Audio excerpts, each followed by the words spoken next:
Hi, this is Dr. Kimberley Linert, author of Visualizing Happiness in Every Area of Your Life and host of this podcast, Incredible Life Creator. And today I have with me Jenny Natyshak. Hey, Jenny. Hi, thanks so much for having me today. Yes, I'm so happy to have you. And I see you have the beautiful wall behind you, your retreat center. So we're going to be talking about that. But just so people can know you, I'm going to read your short bio.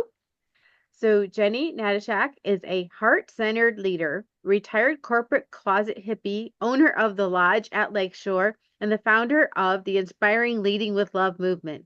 With a passion for fostering love and compassion in all aspects of life, Jenny serves as a retreat leader, workplace wellness workshop facilitator, a trauma informed breathwork facilitator, and a wellness coach, guiding individuals toward self awareness, self compassion, and self love.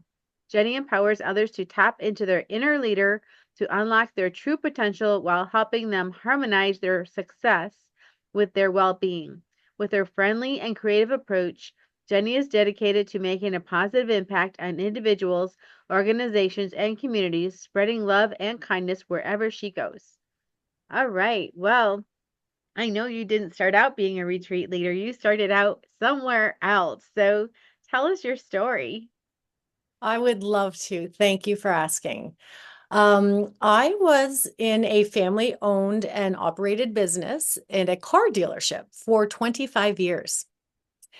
And I loved it. I loved it until I didn't. But while I loved it, it was what I was programmed to do.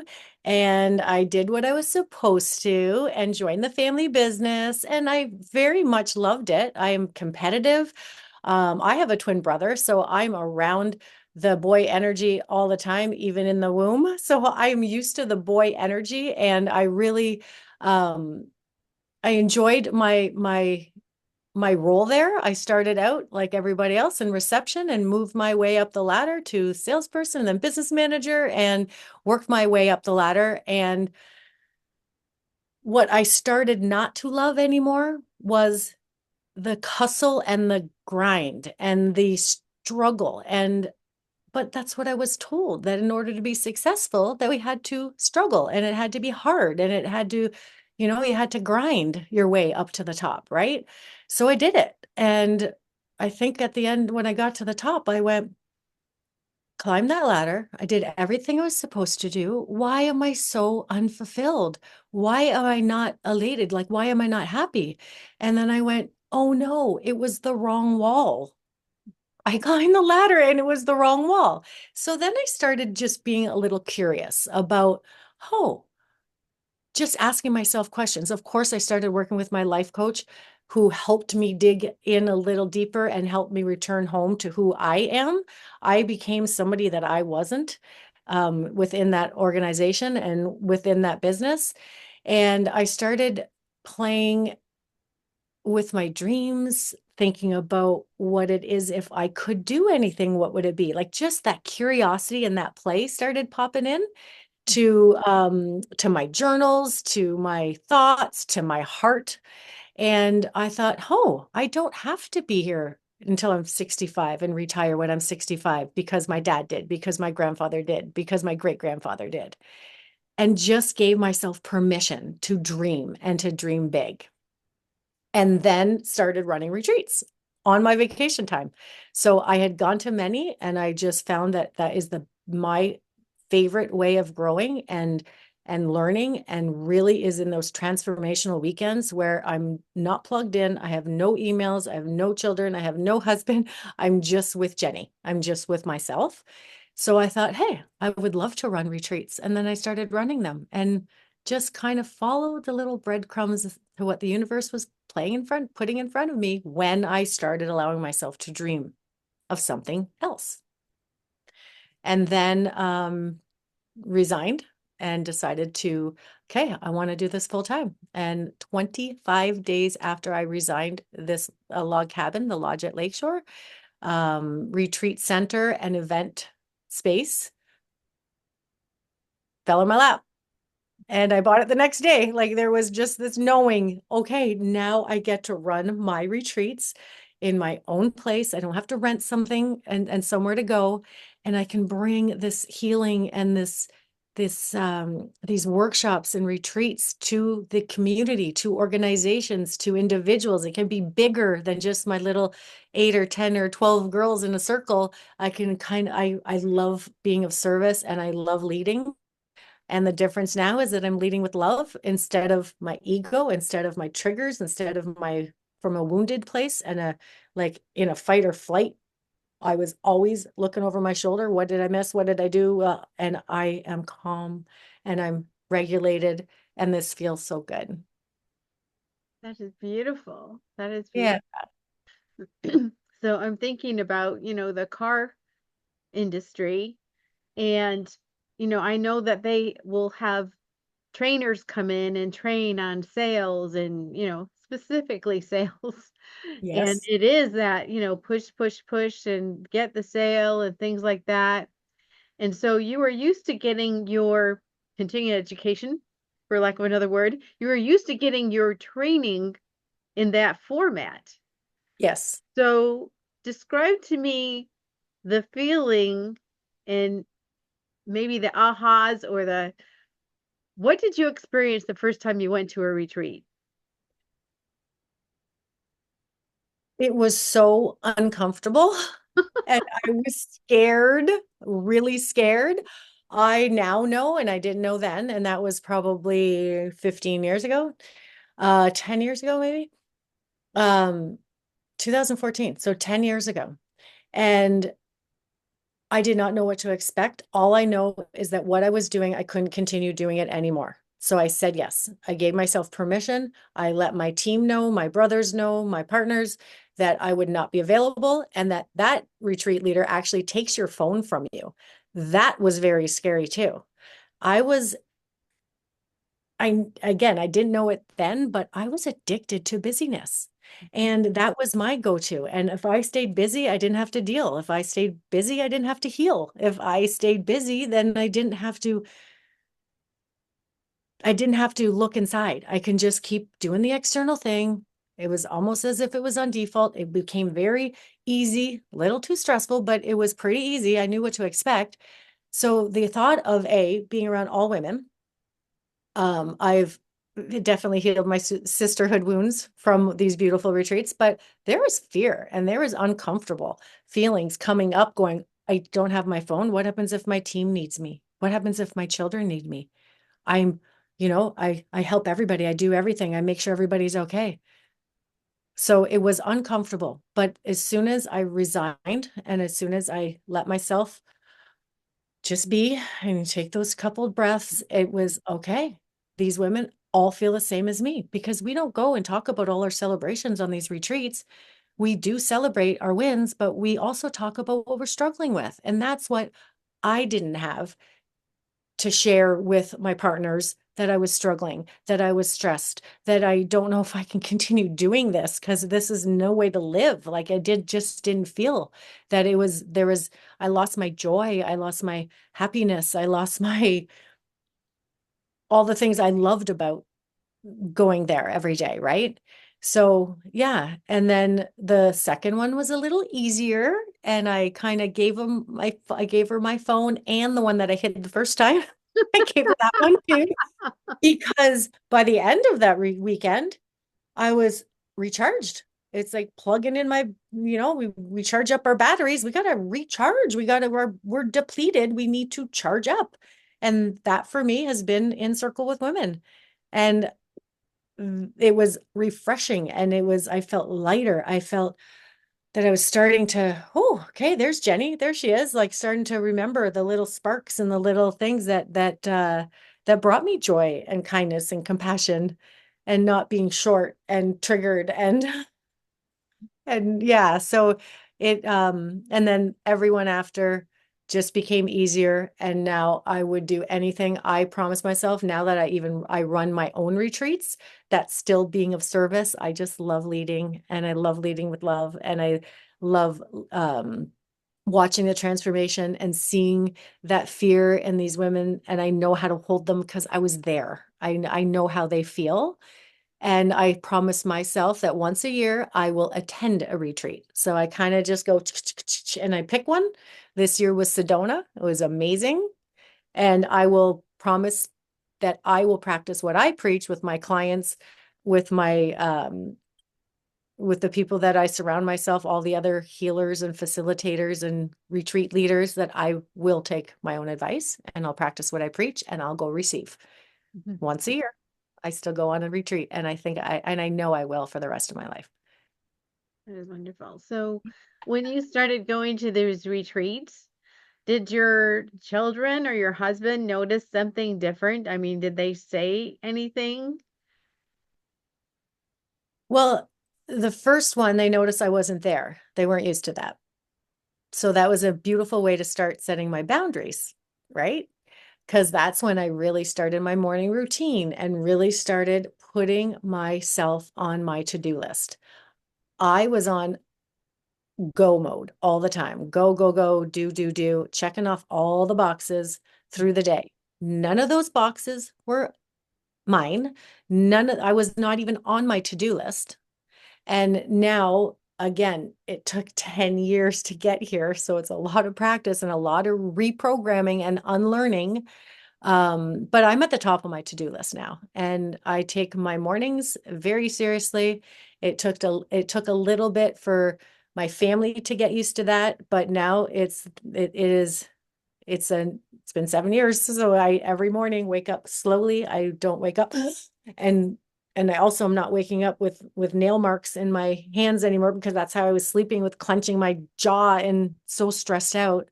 But yeah, and then it was my husband who actually, this last retreat in Sedona, he found this one for me. So they support my growth, they support me. They know I'm a happier, healthier, harmonized, and in alignment mom and wife and leader now, without that stress and that shortness and that can't breathe. Mhm. Yeah, so they very much support. Not at first, but I had to stay true to me. And I had to make sure that I made myself a promise that I was never going to let myself down again. And I'm keeping that promise. And sometimes I slip, but then I remember that promise. So when you were putting in your boundaries towards the beginning and even continuing on, did you get some complaints or some, upsets happening in your family because all of a sudden now you were taking your me time? Yeah, it was a little bit of getting used to for them, I think, because I did everything for everybody. Even when I started setting boundaries at work as well, they just had to get used to it. Jenny always just did it, right? So it took a little bit of them getting used to. Most of the most of it was on me. Like most of it I had the hard time with, because I felt guilty. I Mhm. felt shame that I couldn't do it, or that I was saying no. Like it was really hard for me to say no to people, because I want to make sure everybody around me is comfortable. But when it's hurting me, and that's when I started doing the inner work and started doing, really tapping in and tuning into how I was leading myself, that I recognized that I just have to keep, and it can be with love and compassion and kindness. It doesn't have to be, oh, I'm doing like boundaries. Some people look at them as like hard. No, it was a very, no, I need to do this. I've got it. I'm leaving at this time. So if you need something, we can get it done now. But other than that, like it's going to wait till tomorrow. And that took a lot of practicing. Like that took, most of it was me stopping me, not other people trying to stop me, Mhm.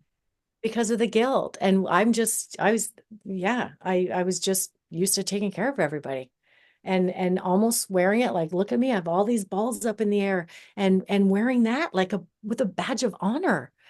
But that's not sustainable. And that's what I recognized, is that it's not sustainable, and it's not a way that I want to live anymore. And then just started that journey, that 10-year journey to get me to here. Mhm. Yeah. And did you find that you learned to delegate? So my children were pretty young, I became a single parent. And so I taught them really early on how to do their own laundry. I said, okay, you each have your own laundry bag. This is how you do it. And for the youngest of them, I had the nanny help her until she was old enough to do it herself. But I taught them early on to do that on their own. Or, if you're hungry, make yourself a sandwich. I mean, just basically because out of necessity, I had to like delegate or teach them. Did you find that when you started putting in those boundaries that it forced your children to have to learn to do things or to start doing things sooner than you thought they would have otherwise? For sure. And then now I look, they're 17 and 20, and I have not done their laundry in how many years? They do their own laundry, even my son, who's the 17-year-old. That's teaching them life skills too, right? And it's so important for them to know that. So, their rooms, they're taken care of. It was again, when I stopped, and a lot of it was just a story I was making up in my own mind that everybody needs me. Everybody needs me. Nobody needed me when I was on a retreat. I didn't have one message. Told people what I was doing and then I wouldn't have a phone. I Mhm. didn't have all these people. That was all me to feel validated and to feel good based on the external factors. Like, again, that busyness little performance wheel that I was on for a very long time. It was to get that external validation from the title, from the person, from the job well done, from the whatever that was. And I was really good at my job. I loved it. Like, I really, really loved organizing and I loved leading. I loved meeting people where they were at. But yeah, it was a different, a lot of people had to adjust, but I think it was again my own adjustment that I had to just stay true to that. That really, and again, it didn't have to be forceful and it didn't have to be, no, that's just the way it is. It could be teaching, like you said, your children how to do it. It's pushing play. They push play on a lot of things. All you have to do is push play on these washer machines. It's not like they have to go down to the water and wash their clothes. So they're very at the ages that they're at now, very and they're hungry, they make a sandwich. Yeah. It's fun watching now. Exactly. And So not, I yeah. was gonna say is if someone hasn't been on a treat before and they're Okay. thinking, well, I would like to experience this. I've been on the hamster wheel. I need a break. How do you even find one or choose one or know what's the right one for you, especially if you're new?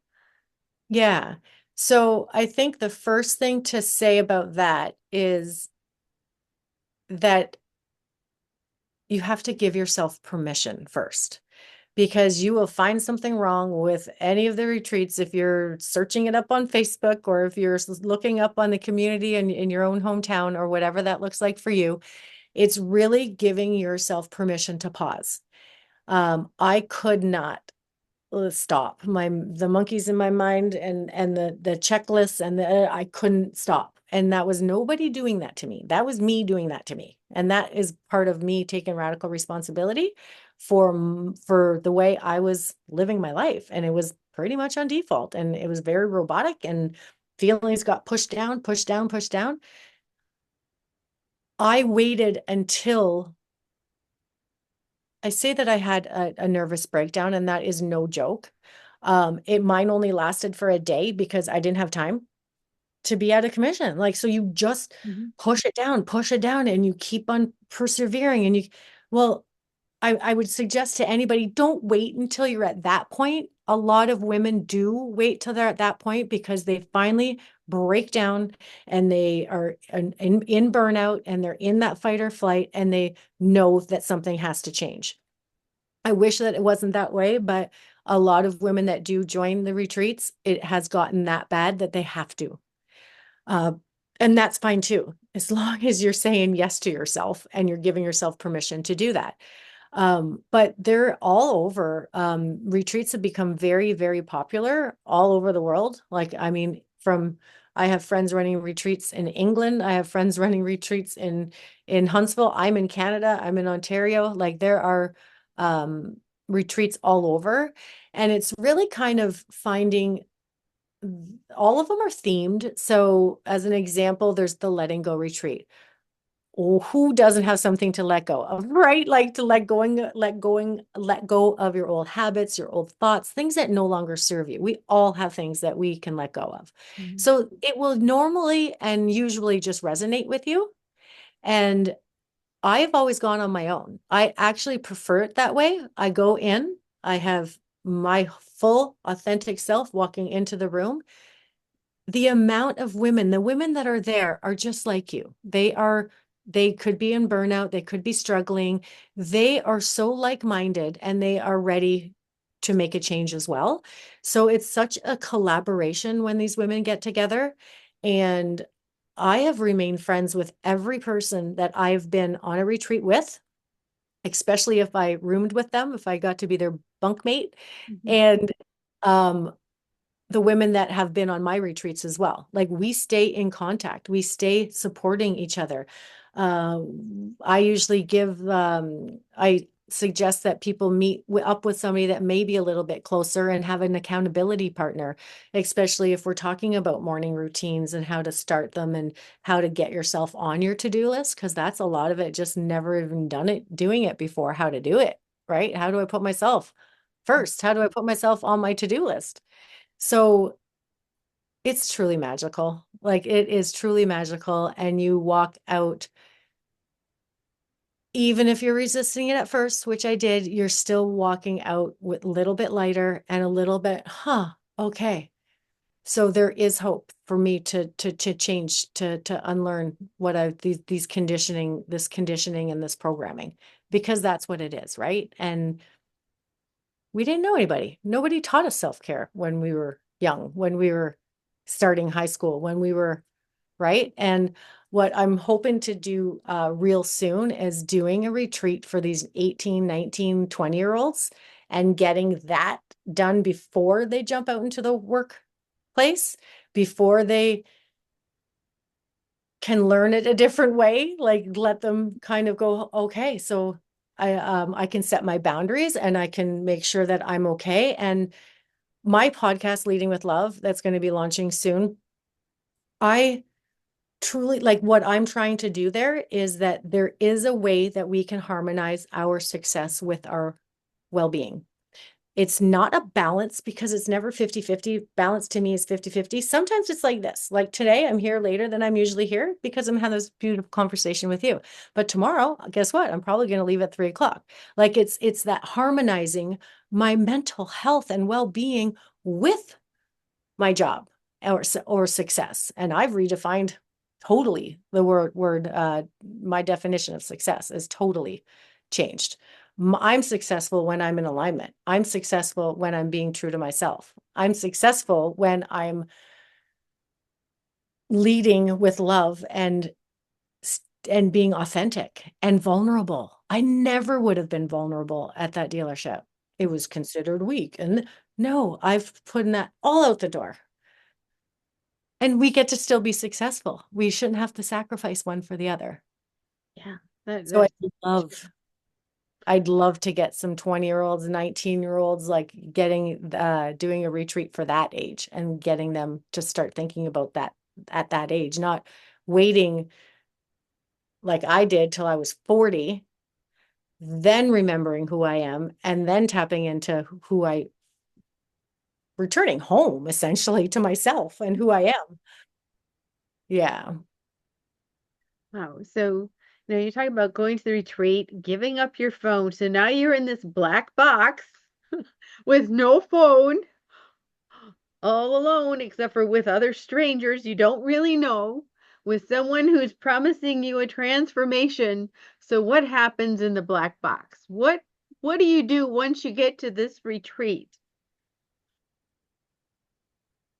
Well, again, I resisted for the first one, and that is very normal. And I was like, I can't sit here all day. I can't, like, I'm on the performance wheel all the time. Like it didn't feel normal to me. So it took a little bit, but once I let go and once I stopped resisting it, and I surrendered to myself. I listened to myself. We sit in circle, but it's not kumbaya, and we're all like, we are talking. We are talking like we're having this conversation now. We are admitting that where we're struggling. We are talking about feeling overwhelmed. Like you can't say that in the workplace. You're scared of getting fired, or you're scared of getting like not equal pay or equal this, or like we have to, you know, um, always be on all the time. So this is a place to just take off the masks, take off the armor, and just be with yourself. There's journaling. There's very, it's a time to be curious. It's a time to sit with yourself and in a little bit of self-discovery and really kind of just asking yourself a bunch of questions with each other and then sharing the answers with each other of what if? Just that curiosity, that play. How would it look like if I didn't work 60 hours a week? What would it look like if we don't give ourselves that time to pause when we're in go mode? Again, that was my addiction. I didn't have time to ask myself these questions. I didn't have time to feel and to actually consider that there's a different way and consider the possibility only if. And guess who ultimately that was up to? Me. Nobody forced me to do any of these things that I did. That was all me. So if I created that, I can create something different. And that's what I did. I just started asking myself the questions, and it started in circle. And there's a lot of free time. So there's journaling on your own, there's hikes in nature. We know the things that I know, the things that light me up. And that is I get to dump my thoughts out so that they don't, the monkeys, there's less of them nowadays because I get them out on paper, all my thoughts, and the ones that are just ruminating over and over and over in my mind. And then nature, we do nice nature walks and we connect. We not only connect to ourselves, but we truly connect to each other. Like it's a bond that you make with these women because they're doing the same thing as you are. And then there's some little ugly cries. And I'm not a crier, but when you finally just release and you just surrender, there are so many emotions that are stored in your body, and that has to go somewhere. And it could be through crying. It could be through breath work. I'm a breathwork facilitator. Breathwork changed my life. I started that like a month after I resigned from the dealership because I knew that I needed something drastic to drop me from my head to my heart, drop me from my head to my body. And meditation was kind of hard for me because I couldn't stay still long enough because I had to be doing something all the time. So it was a practice, but returning back to my breath, that was a way to keep in the stillness, to keep my thoughts would wander. I'd return back to my breath. My feelings would come up. I'd go back to my breath and let them. Energy needs to move. It has to move. And when it's all stuck in your legs and your hips and your jaw and your shoulders, why do you think we're all stiff shoulders? Because we're holding on to all that tension and emotions. I don't hold on to them anymore. I release them. Yeah. And that mostly through breath work and crying and releasing, releasing, releasing. I mean, so many of us go through the day not breathing and we don't realize it, that we're kind of holding our breath. I mean, obviously we couldn't hold our breath for an extended period, but a lot of the time when we're all tight, Yeah. we're holding on to our breath and we're not breathing, or that we're breathing very shallow and we're not getting that deep, refreshing breath because we do get so like, I gotta get this done type of feeling. So, um, when you work with people with the breath, could you give a little demonstration of what you do? Yeah, so the way I facilitate and the way I guide, it's very soft and it's very meditative. So I have people try to visualize and get in their body a light coming from the top of their head all the way to the tip of their toes, just to kind of relax the body as that light hits that beautiful ball of love light energy from above, that it hits you all over. Then I start the breath work pattern. There's so many different forms of breath work. There's very like Wim Hof type breath work. I don't do it that way. I do it very light, and it's more important, even as I guide you to maybe go a little bit deeper, to listen to your body and listen to your breath. Your body knows exactly what it needs. So what I do is, this is one of the breath work patterns. It's your typical um, breathing in through the nose to the top and letting go out of the mouth. I try to ask my clients to exhale a little bit longer. The more that we exhale out, the more room we have for the positive and the light and the loving energy. We are exhaling doubt and fear and whatever is no longer serving us, even if it's just for that session. Will it come back? Most likely it will. And I think the reason I keep it a little softer, like it's a very rhythm, like it's just following your breath and following, your breath. You're a sovereign being. You get to decide, but it's very, I know how much I also resisted breath work for the first like 3 months out of my 6-month pattern. So I just try to start it off slowly. And what it does is like you said earlier, we breathe shallow. We're not breathing properly. So with the big inhales, the deep, long inhales through the nose, and letting your whole body breathe, you're inhaling more oxygen than you're used to because you're not shallow breathing anymore. And you're also releasing a lot more CO2 than you're used to. So you can feel it in your body. Like you can feel. And once you get used to it, and once you stop resisting it, and once you get into it, like I can breathe out some tension right here in my shoulder. I will just concentrate on that spot and breathe into it and release the energy and release the tension, all with your breath. Our breath is so powerful. Like it is our superpower, our breath. And a lot of people just, again, like you said, they're not even aware that they're holding their breath or that they're not breathing. But yeah, like yeah, I do. I love guiding it.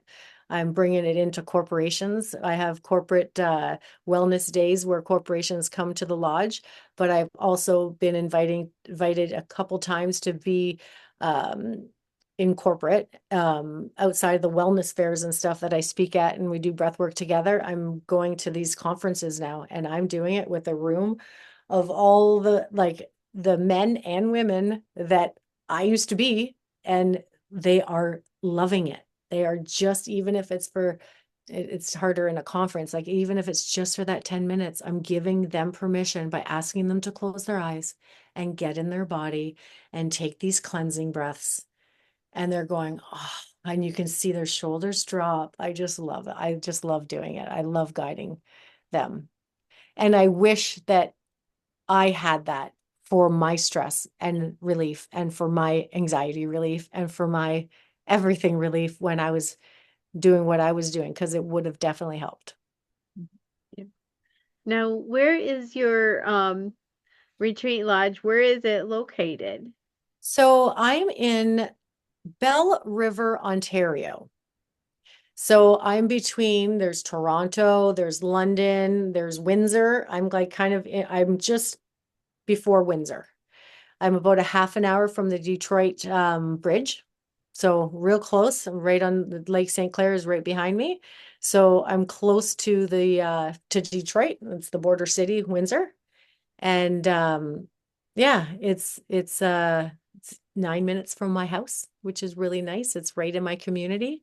And the things that are happening here are just beautiful, with guest appreciation days and wellness days. And yeah, it's been beautiful watching the lodge evolve into what the community wants as well.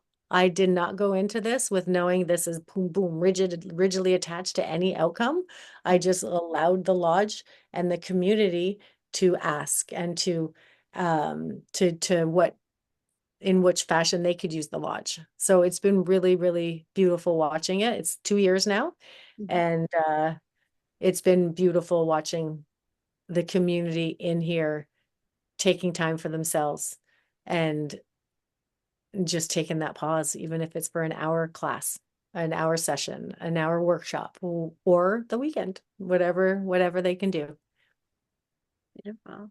So there might be some people that they want to actually run their own retreats. And I don't know if you ever did this before the lodge, but what's the pros and cons of owning your own space as opposed to using someone else's space where, the insurance, everything's covered, like everything's kind of there for you, and you just go in and use their facility compared to having your own facility and, just talk about the business side. Yeah. So, I was not looking for a retreat center when I retired.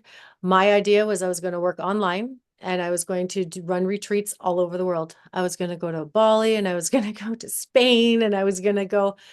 But when this place came up, it was like, okay, God, love, universe, source wants me to do something else, because it was just this knowing that I needed to do it. Now, what I find that most retreat, because I've been in forums and I've been on Facebook groups and I've been retreat leaders supporting each other.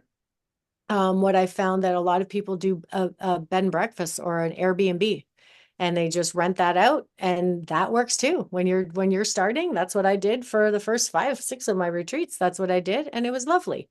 Then I found my friend Cindy, who is now a good friend of mine, and she has like a boutique retreat space. So she's there hosting me as the retreat leader, taking care of the food, the cleanup, the everything, because I need to support these women. I need to hold them and they need to be seen and heard. And I can't be running in the kitchen and do so. That's when I went, huh, that was a big aha moment for me. I'm watching Cindy, beautiful Cindy, and she's helping her husband's construction company here in Windsor. And she's on the phone sending guys off to work sites. And then she's hanging up and she's hosting a beautiful lunch and taking care of us ladies that are in her home. And I looked at her, and that's when I started really writing down the name, Leading with Love. I think I tattooed this on the day I got back on my arm. I'm like, oh, I could see myself doing this. So that's what is so beautiful about following those little breadcrumbs and saying yes to yourself. Had I never met Cindy and saw what she was doing, I wouldn't have had permission and been inspired and loved what she was doing to be able to bring it to my community. And that's what I love about being a leader too, is that I love inspiring people. Like if I can just, I see in people all these beautiful facilitators, because it's not just retreats that we do here. We do like nightly workshops. So coming in for an hour and leaving. And I've got 9 or 10 workshop facilitators who run a workshop once a month, every month, to gain momentum and to keep coming and having people know that they're running one every month, Mhm. and just lifting them up and seeing in them what they don't even see in themselves, and just renting the space. They're renting the loft upstairs. So it has turned into this beautiful wellness retreat space for those who don't have a brick and mortar, who don't want to go out and run out, or maybe they had one at one point and COVID took it from them. There's been a lot of those too. And unfortunately, when COVID hit, it hit a lot, hit us a lot in a lot of different ways. But I love being able to, um, and I say this often, like it does not feel like my lodge. It's not my lodge. It's the community's lodge. It's these other facilitators' lodge. It's these healers' lodge. Come and spread your beautiful magic and your gifts into the world and use the lodge. And that's what it's really become.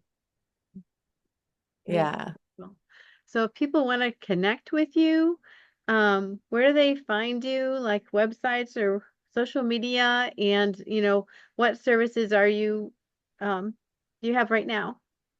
So I have a website, thelodgeatlakeshore.com. And my Instagram is the Lodge at Lakeshore, and as well as my Facebook. On the website, it's pretty robust. It's got a nice little video of the lodge as well, so that you can see it. But what I love is not only can you come and join us for a retreat? But have you ever considered or ever dreamt, even for a minute, that you wanted to run a retreat? I help and I guide people through the whole process, even down to the itinerary, down to everything. So on the website, there's join a retreat tab and there's host a retreat. So I would love to invite, I've got mostly people from Toronto and the GTA area that are coming down this way and hosting their own retreat with their community because they're a life coach or a yoga instructor or a massage therapist or yeah, so would love to have you here and we jump on a call and we kind of get to know each other just like this and we go through the process that way. But yeah, it is, everything's online. It was so nice to talk with you and thank you for letting me speak about my story and the lodge. It was absolutely an honor to be here with you. Oh, you're welcome. So now I have a personal question. Okay. What gives you the most happiness and fulfillment in your life at this point?